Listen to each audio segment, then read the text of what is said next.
है अगर गुरुवर का सानिध्य पाना तो विद्यासागर.गुरु पर जरूर आना।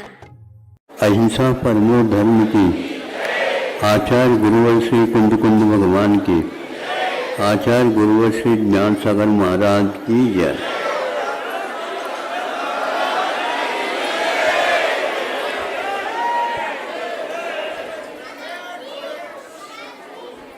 यहाँ नहीं बैठे, वहाँ पर बीच में नहीं। आप लोगों की जो जगह है वहीं पर बैठना चाहिए। हाँ, एक वह घटना जो हमने सुनी थी आपके सामने रखना चाहता हूँ।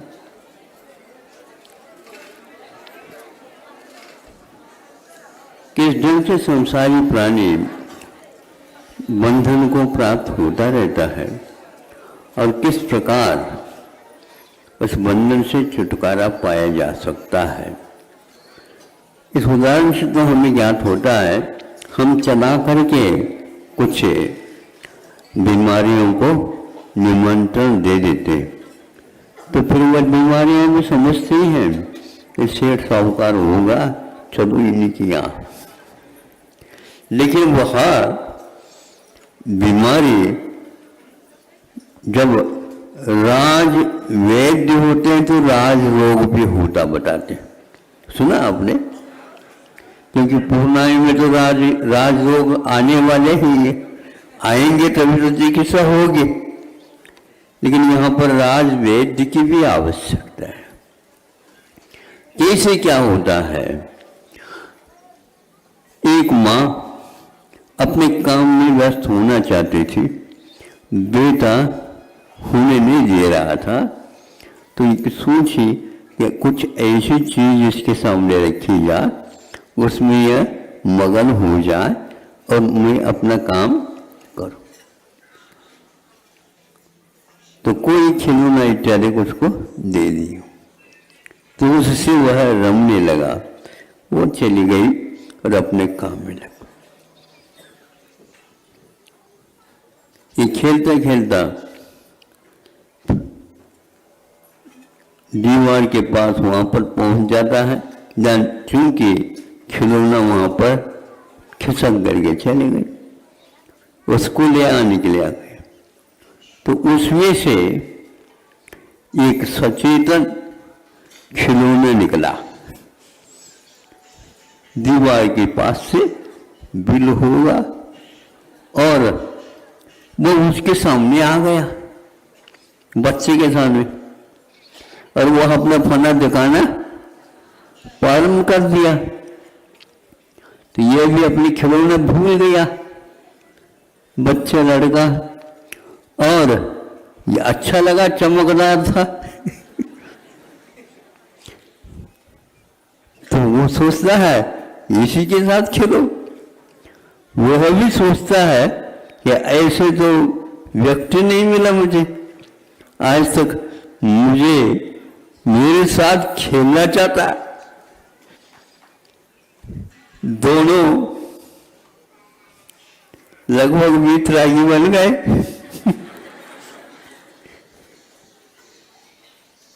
तो वह लड़का भी खूब अच्छे ढंग से खेलने लगा, वो भी खूब अच्छे से खेलने लगा। उसके गले में फना भी डालता है तो इसको कुछ नहीं, और वह हाथ से यूं यूं बार बार करता है, उसको भी अच्छा लग रहा है और उसको भी अच्छा लग रहा है। आपको कैसा लग रहा है? उसी बीच में माँ सोचती है खेल रहा है क्या नहीं, चलो देखे चले। अपना काम निपटा करके आ गए, देखती है तो हैरान हो गए, अब ये क्या करें? बच्चे को जो बहुत देर तक छोड़ने से ऐसा होता, अब करें क्या? सामने जाए तो गड़बड़, ये काट ले तो कैसे? ये विश्वास तो करती, अभी तक यदि वह नहीं काटा है तो आगे कैसे काट सकता? और अभी तक यह रोया नहीं तो आगे कैसे रो सकता है? माँ आएगी तो रोएगा, और उसकी माँ की ओर यह शर्त देखेगा तो गड़बड़ करेगा ये भी। सुन रहे हो आप लोग? बहुत एकाग्रता के साथ हो। दुनिया में वैर क्या है, दुनिया में मित्रता क्या है? मित्रता अलग वस्तु, यह राख की ओर ले जाने वाला। वैरीपन जो है बार बार गांठ मारने वाला, बार बार हमें उस सन्मार्ग से विचलित करने वाला। ये दोनों ही राग और द्वेष इसी के नाम से कषाय भाव का निर्माण हुआ है। और 15-16 किताबें लिखी गई, टीका लिखी गई, उपटीका लिखी गई, भाष्य बन गए, टिप्पणी हुए, बहुत सारे कार्य हुआ। रहस्य नहीं खुल पाता।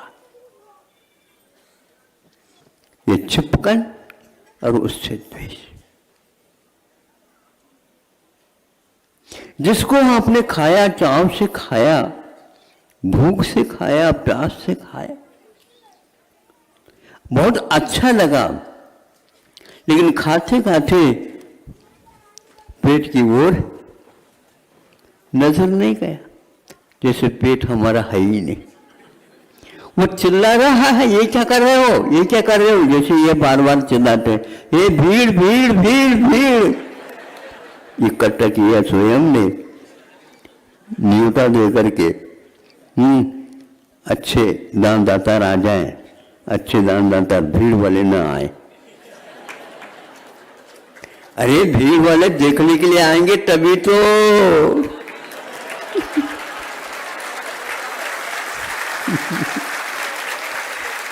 अब ये सबसे ज्यादा तालियां बज गई। होता ऐसा ही होगा। हमने दान तो दे दिया, किसी ने देखा ही नहीं।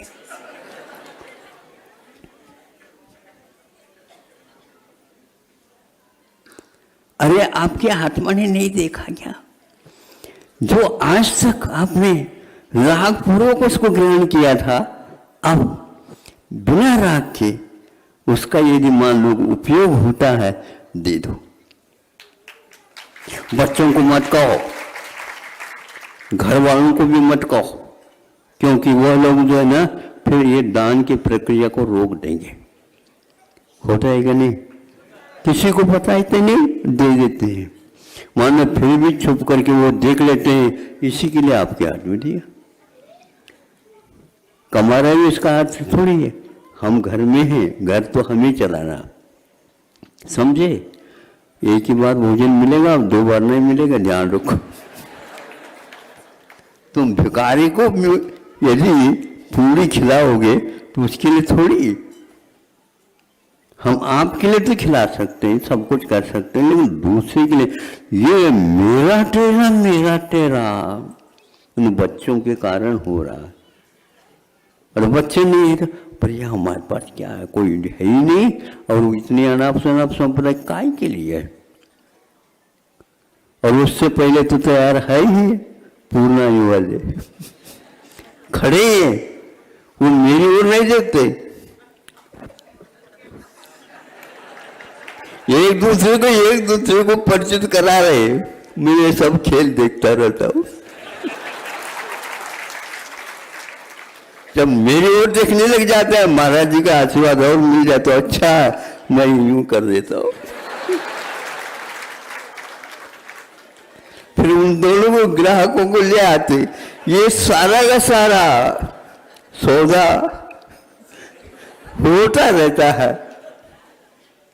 अब वह मां सोचते ये क्या होगा। उसके हाथ में वहां पर बाल्टी थी, बाल्टी भर ली, नहीं समझे, युक्ति से जहां लड़का बैठा था वहां उसको बहा दिया। सर्प ने सोचा ये बहाना है, नहीं समझे, ये बहाना है कि नहीं, इसके माध्यम से मैं अपने स्थान पर चलूं। तो वो बिल में पहुंच गया और यह लड़का देखता रह गया, बच्चा। हमारे खिलौना चला गया। और एकदम आकर के माँ ने उठा लिया। अब उस माँ को उसको बचाने के साथ साथ ये था प्रेम, यह मेरा लड़का घर चला आएगा, बहू आएगी, बच्चे होंगे, और तब हम जो है एक प्रकार से शांति के साथ बैठ करके माला फेर सकेंगे, फेरेंगे। आप लोग फेरेंगे क्या? हाँ, व्यवस्था हो जाए तो हम भी फेर लेंगे। लेकिन यह ध्यान रखो, राग करने से पूर्व में वह चिपके नहीं, चिपके नहीं। कैसे नहीं चिपके? यदि मान लो वहां पर गोंद है तो चिपकेगा, और रेतीला है तो चिपकेगा नहीं। इसी प्रकार आप लोगों को घर में रह करके भी अनिष्टों से बचते हुए और अनिष्टों को अनिष्ट न मान करके केवल उनको दूर करने का प्रयास करें। सर्प ने भी देखा हमें मारने के लिए नहीं है, केवल उस लड़के की रक्षा करने के लिए है। यह रक्षा का भाव धार्मिक है, और उसको वहां से हटाने का नाम द्वेष नहीं, किंतु भैया तुम अपने घर में रहो, इसको उठाने दो। जब तक तुम यहाँ पर रहोगे मैं उठा नहीं पाएंगे। क्यों नहीं उठाने पाएंगे? काट लेगा। सो लड़का क्यों नहीं सोच रहा ये काट लेगा मुझे? और काटने का भाव उस लड़के के बारे में भी उसने नहीं किया सर्प ने, किंतु यह आ गए तो काटने का भी भाव आ सकता है। आप यदि उसको किसी भी प्रकार से राग द्वेष के रूप में नहीं लेते तो वह सर्प भी आपके लिए कुछ भी नहीं करेगा। यही एकमात्र वीतराग मार्ग है। हम क्यों सोचे ये हमारे वैरी है, वो सोचे ये हमारा वैरी है, एक तरफ कुछ नहीं काम होता। हो भी जाए तो एक आध बार हो जाए, लेकिन मैं नहीं करूंगा ये यदि ठान लेते हैं, संसार आपका ज्यादा नहीं है। क्या चाहते हो? बढ़ाना चाहते हो? घटाना? घटाना घटाना चाहते हो? वाकई बिल्कुल वस्तुतः है, फिर पैसा घटाना प्रारंभ कर दो। सीधा सीधा रास्ता है, मंत्र और कोई नहीं। यह घटाने का कार्य यदि आपने कर दिया, मोक्ष मार्ग बनने लगा, आपके पास आने लगा। वो हमें वहां पर नहीं जाना है, वह स्वयं आता है। यह आगम में लिखा हुआ रहता है, समय निकट आ रहा है। हम समय के पास निकट जा रहे हैं या समय अपने पास आ रहा है? महाराज दोनों एक ही है, एक ही नहीं। हम पुरुषार्थ कर रहे हैं समय को प्राप्त करने के लिए। इतना पर्याप्त समझता हूँ। ये उस व्यक्ति की घटना को सुन करके हमने आपके सामने रखा, याद आया। ये भी एक कार्य अच्छा हुआ। इसके माध्यम से कईयों को राग द्वेष करने का और राग द्वेष छोड़ने का क्या साधन होता है, कैसा होता है, कैसे ये घटित होता है, और समझ में आने के उपरांत कैसे ये अपने आप शांत हो जाता है। उसी बिल में वह चला गया और उसी बिल से इसको बच्चे को ले लिया, और बार बार सोचते हैं कि आज तो मृत्यु को ही हमने पास से देखा। फिर भी हमने सोचा, रात में भी स्वप्न में भी आता रहता है, भैया डर लग रहा है कहीं हमारे पास ना आ जाए। ये है हाल। हर बात को जिसको आप चाहते हैं वही आपके जीवन के काल में कभी न कभी द्वेष का भी पात्र बनता है। इसलिए आचार्यों ने न राग करो न द्वेष करो। द्वेष भी हमारे लिए शत्रु होता, राग भी हमारे लिए शत्रु है, मूल शत्रु है। ये समझना ही मोक्ष मार्ग है। इतना ही पर्याप्त समझता हूँ। हमारा उदाहरण अब पक्का हो गया। अब जो कोई भी आएगा उसी के सामने यही रखता रहता हूँ। नहीं समझे, उन लोगों को पुराना नहीं लगता है, आपने पहले भी लिखा। भाई बार बार आप भी तो आते हैं, तो आपके लिए बार बार वही उदाहरण दे देते हैं, और कौन सा दे दे। यह जीवंत घटना है। और उस पुत्र को कालांतर में उन्होंने नागेंद्र रखा। अब आप भुजंग, किसी के प्रति द्वेष नहीं रखो। नागेंद्र से वह बच गया, इसलिए उस लड़के का नाम ही नागेंद्र रखा। तो इस प्रकार आप जो द्वेष के पात्र हैं उन सबको राग की दृष्टि से, स्नेह की दृष्टि से देखना प्रारंभ कर दो। बहुत जल्दी जल्दी आपका भी यहाँ से रवाना होने का समय आएगा। अभी तो एक बार रवाना तो होना ही है, फिर बाद में वहाँ से आकर के आपको वह टिकट मिल सकता है। दोबारा टिकट खरीदने की आवश्यकता नहीं है। अहिंसा परमो धर्म।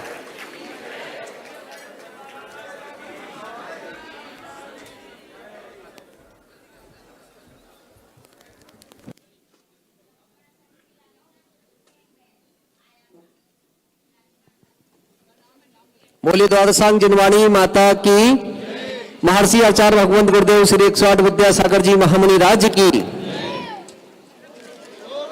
ओम में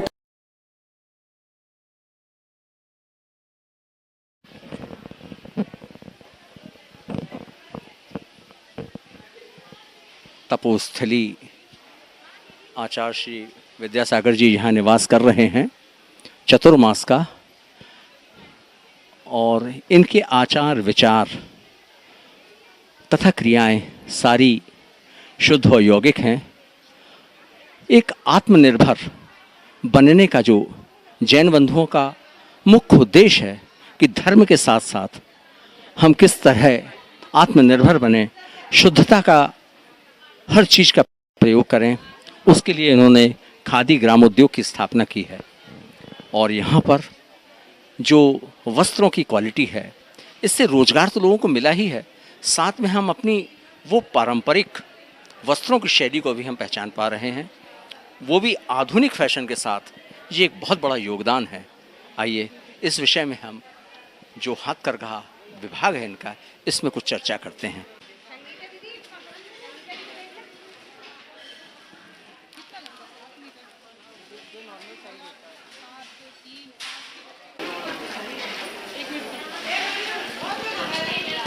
आचार्य श्री ने धर्म के साथ साथ स्वरोजगार, समाज को सुदृढ़ बनाने के लिए तमाम मंत्र दे डाले हैं। आज जैन समुदाय पूरा विश्व में अपना लोहा मनवा रहा है। खादी ग्रामोद्योग की स्थापना की है, यहाँ पे तमाम लोगों को रोजगार मिला है। और ऐसे शुद्ध सूती वस्त्र जो किसी भी बिना स्किन इन्फेक्शन के आपको सुविधा और स्वस्थ रखते हैं। जानते हैं इस विषय में कि खादी ग्रामोद्योग का जो आचार्य श्री के सानिध्य में जो यूनिट डाला गया है, उसमें क्या क्या लाभ है जानते हैं। यहाँ कौन कौन से कपड़े बनाए जाते हैं? यहाँ पे खादी के बनाए जाते हैं, कॉटन के बनाए जाते हैं। क्या मुख्यतः विशेषता है? ये कपड़ा है लिनन का है। ये कपड़ा, ये लिनन का कपड़ा है। इससे ये लगता है कि गर्मी में मतलब ठंडक सी लगती है, महसूस होता है, मतलब इसमें गर्मी नहीं लगती है और अपने शरीर के लिए अच्छा रहता है, स्वास्थ्य के लिए ये कपड़ा। और उस साइड खादी के कपड़े हमें वहाँ पे आज ये कुछ फैशन वाले बनाएंगे। ये शर्ट दिखा दो, क्या है ये आप बताइए। जेंट्स का कुर्ता है, ये प्योर हथकरघे का ये है। धागे भी हाथ से ही बनते हैं और ये ना इसको बनाने में मशीन का उपयोग नहीं किया जाता है। सिर्फ महिलाएं ही हमारे यहाँ ये हाथ से ही बनाए जाते हैं। ये सारे कपड़े कहीं भी बिजली का प्रयोग नहीं होता है, ना ही मशीनों का। टोटल हैंडमेड आइटम है। तो फैशन के अनुरूप भी है। हाँ, पूरे फैशन के अनुरूप जैसे मार्केट में है सेम वैसे भी कपड़े हमारे यहाँ हथकरघे के भी उपलब्ध हैं। खादी के भी हैं जो गर्मी में ठंडक देते हैं और ठंडी में गर्म होते हैं। बहुत ही विशेषताएं इन कपड़ों में, चर्म रोग वगैरह नहीं होते हैं, किसी भी तरह की बीमारियां नहीं होती इन वस्त्रों को पहनने से। पसीना सोखते हैं, बहुत ही अच्छे वस्त्र होते हैं और हाथ से भी वॉश किए जा सकते हैं। ये भी साइड पीस है, ये कुर्ता है, ये भी वही खादी का है, पूरा हैंडमेड है। हाँ, हाथ से ही बनता है। आपने मशीन देखी होगी, लूम देखा होगा कैसे चलता है, सब हाथ से ही चलता है, हाथ और पैर से, दोनों हाथ और दोनों पैर यूज होते हैं इसमें। कीर्ति जैन। कितने साल से हैं हम लोग 10 साल से हैं।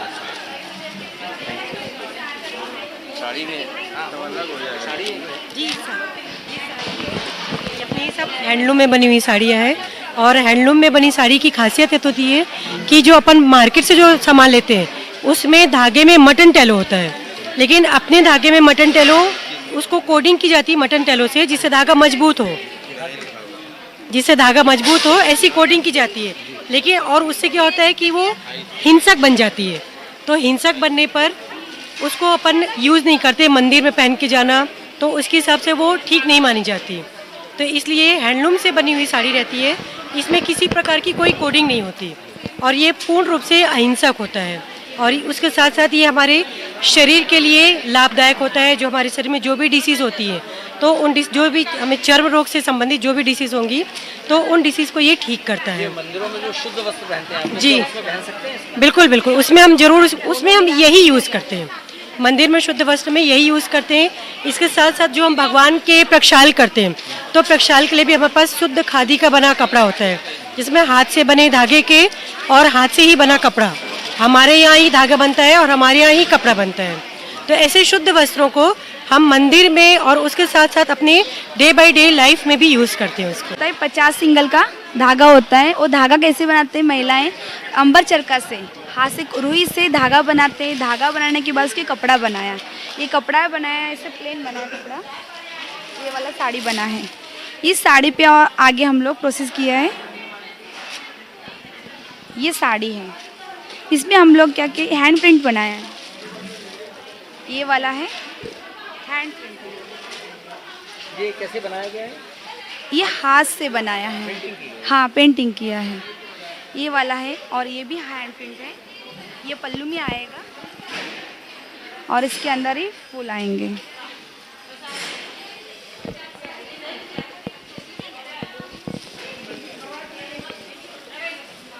ये अलग अलग डिजाइन्स आएंगे इसमें फूल्स के, 3 कलर में। और ये मूक माटी का इसमें ये है, ये साड़ी में मुख्यतः ये मूक माटी के रूप में लिया है ये साड़ी में। और ये अंदर आएगा, ये अपना ये मटकी आएंगे।